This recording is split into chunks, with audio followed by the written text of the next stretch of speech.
Mas falando sobre lavar as mãos, você sabe, você já viu aqui no nosso dia a dia, que essa é a melhor maneira de se prevenir infecções, outras doenças. Então veja como lavá-las corretamente.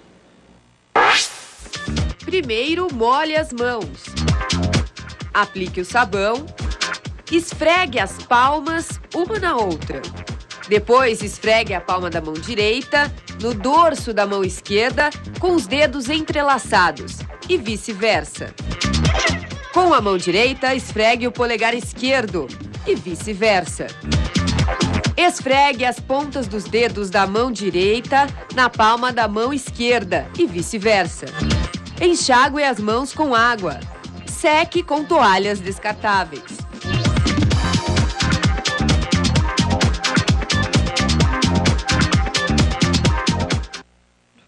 A gente está comentando aqui sobre o número de pessoas que não sabem lavar as mãos corretamente. Por isso que a gente fez esse videozinho. Agora, antes de ir para o vídeo, eu pedi para o doutor Fernando que ele pensasse sobre essa história, essa lenda, não sei se é lenda ou se é verdade, de que o idoso não pega essa gripe. Porque teria havido aí uma doença parecida com essa no passado e aí os idosos estariam imunes. É verdade essa história?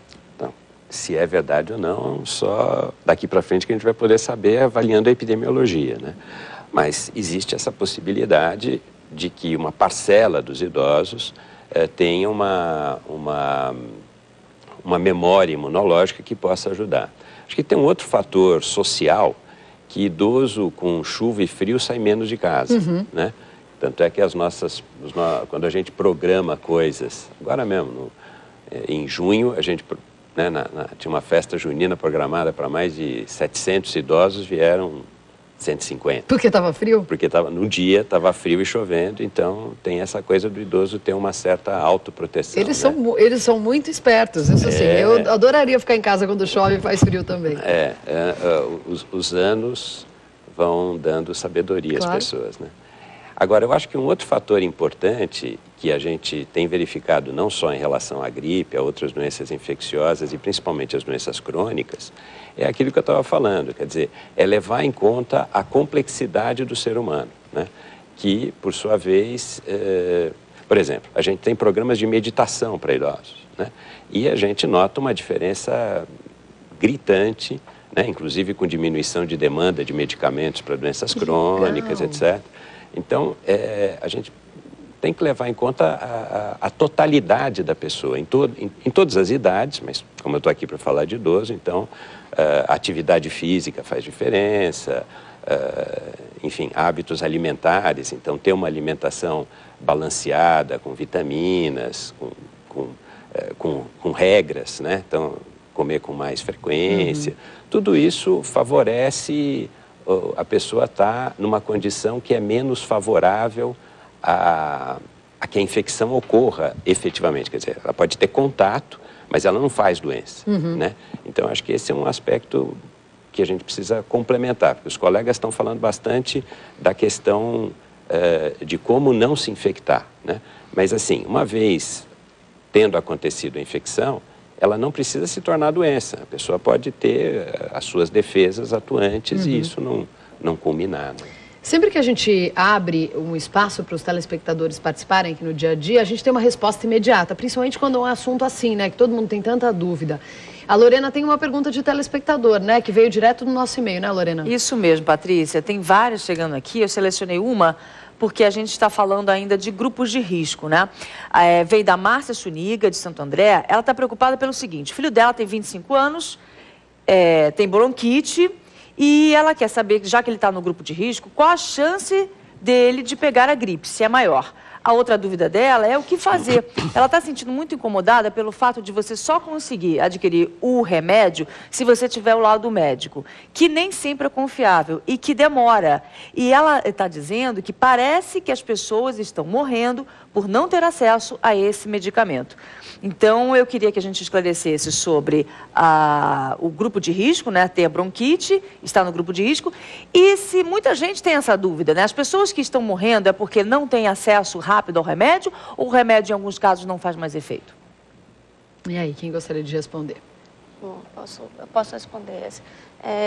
A questão da pessoa que tem bronquite, asma, é diabético, faz tratamento imunossuprimido, como pessoas que têm AIDS, câncer, maior que 60 anos, principalmente menor que 65, menor que 2 anos, são pessoas que são grupos de risco para ter alguma complicação, não uma maior infecção pela doença.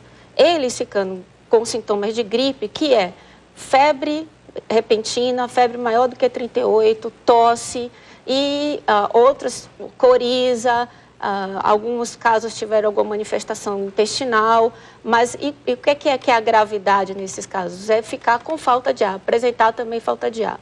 Mas esses pacientes que estão no grupo de risco, eles devem procurar o médico. Assim, o remédio não está sendo demorado para ser liberado. Essas pessoas com grupo de risco, elas são encaminhadas para os hospitais, ou que elas se encaixam, elas estão com sintoma de gripe realmente, fecharam, elas não estão resfriadas, ou não estão com outros sintomas, elas são avaliadas, e o remédio não está demorando. Esses óbitos, claro que nesses óbitos tiveram alguns casos que o remédio não foi iniciado, mas não foi iniciado porque o tempo já ter passado. Mas vários deles, os pacientes já receberam a medicação desde o começo.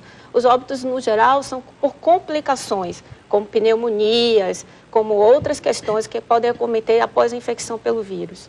Não sei se o Moisés quer.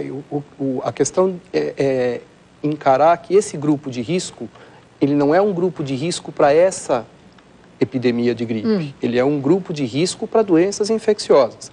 O que se acrescentou, aliás, que a Tamara só não tinha colocado, as gestantes também que têm acontecido, que são encaradas como grupo de risco, e o que aconteceu de novidade em introdução do grupo de risco nesta epidemia especial são os casos de obesidade mórbida, que foram incluídos agora no grupo de risco.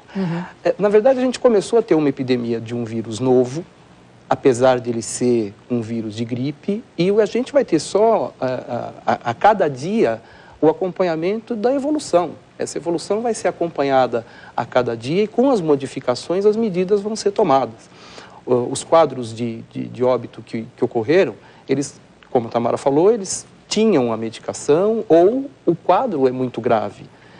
Que a medicação já nem serve nesse caso. O importante é entender que a gripe A é uma gripe que tem um índice de contagiosidade grande, mas a gravidade é igual ou até menor do que a gripe sazonal. Mas a gente, desculpa interromper o senhor, mas a gente pega mais fácil, é isso que significa? Pega mais fácil do que a outra gripe? Ela se transmite mais fácil. Entendi. Você vai pegar ou não de acordo com a sua proteção, com a sua imunidade. Okay. Outra coisa importante, a vacina de gripe não protege contra esta gripe A.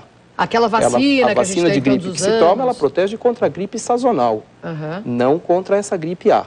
Então, o que acontece é que essa pessoa vai se proteger, mas ela vai ser, o índice de contágio é maior, mas não necessariamente ela vai adoecer. E o importante é que, mesmo adoecendo, a imensa maioria tem um quadro leve de gripe. É um quadro que tem uma duração de 5 dias. Tá. E que essa gripe, o que você precisa ficar de olho é na agravação dessa gripe.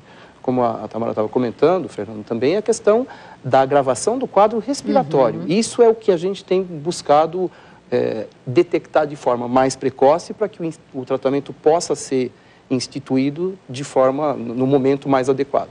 Daqui a pouco eu fiquei sabendo que você tem umas informações sobre o vírus da gripe espanhola, alguma coisa relacionada a isso. Daqui a pouco a gente conversa sobre isso.